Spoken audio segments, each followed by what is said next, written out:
तेलारा शहरातील टावर चौकात आम्ही होतो. अजिंक्य भारत न्यूजची संपूर्ण टीम सज्ज झाली आहे. येणाऱ्या निवडणुकीसाठी जनमानसात जाऊन त्यांच्यातल्या समस्या जाणून घेण्यासाठी. आणखी काही प्रतिक्रिया आपल्याला येत आहेत. काय समस्या? तेलारा शहराचा 40 वर्ष रखडलेला इतिहास बदलेल का? त्यासाठी काय करावं? नाही, मागच्या 2016 मध्ये झालेल्या निवडणुका, या निवडणुकामध्ये जे राजकीय पक्ष समोर गेले होते, जसं गल्लीतून दिल्ली जे भाजप आहे, यांनी एक अजेंडा ठेवला होता की शहरामध्ये ना ठेका ना ठेकेदार, या अजेंड्यावर ती इलेक्शन लढल्या गेलाय. पण त्यातला कोणताच प्रकार मागच्या 2016 पासून तर आता झालेल्या आणखी इलेक्शन झाल्यानंतर झालेले 9 वर्ष, म्हणजे साधारणतः 10 ते 15 वर्षामध्ये अक्षरशः लोकांना बेरोजगार करून सोडलाय. मागच्या ज्या नगराध्यक्षा होत्या, त्यांच्या सवंगडी जे लोक होते सत्तेत बसलेले, त्यांनी फक्त मलिदा लाटण्याचा कार्यक्रम या नगर परिषद अंतर्गत केलेला आहे.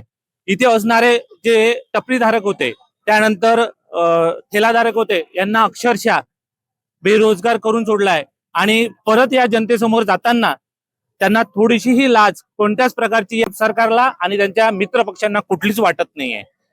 इथे शालेय विद्यार्थी असतील, आता 5 वाजल्या, शाळा सुटल्यानंतर इथे कोणत्याच प्रकारचं नियोजन या नगर प्रशासनातर्फे कुठेच झालेलं नाही आहे आणि होणारही नाहीये. माझी अशी सूचना आहे की येणाऱ्या नगरपालिका इलेक्शन मध्ये या भाजपला आणि त्यांच्या सवंगडला कोणत्याच प्रकारची मदत न करता या तेलारा शहराचा विकास हा कसा होईल याच्याकडे सर्व नागरिकांनी आणि मतदारांनी लक्ष देणं फार गरजेचं आहे.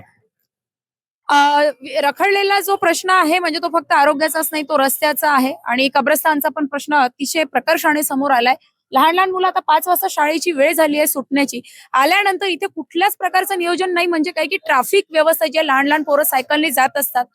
महिलांच्या आरोग्याचा प्रश्न म्हणजे शौचालय सांगितल्याप्रमाणे तुम्हाला दूर पर्यंत दिसतील नाही, जे होते ते सुद्धा बंद करण्यात आलेले आहे. का बंद करण्यात आले? या रस्त्याचा विकास खरंच होईल का? कब्रस्तानचा गेली 45 वर्ष विखुरलेला तो रस्ता सुधरेल का? हे सगळे प्रश्न सगळ्यांच्या मनात आहे. परंतु आशेचा किरण आहे. निवडणुका जाहीर झालाय. मतदार राजा जागा होऊन मतदान करत असताना विचार करेल का आणि मत मांडेल का? हे सगळ्यात महत्वाचं. बघत राहा अजिंक्य भारत न्यूज, कारण बातम्यांचा वेगवान पाठलाग.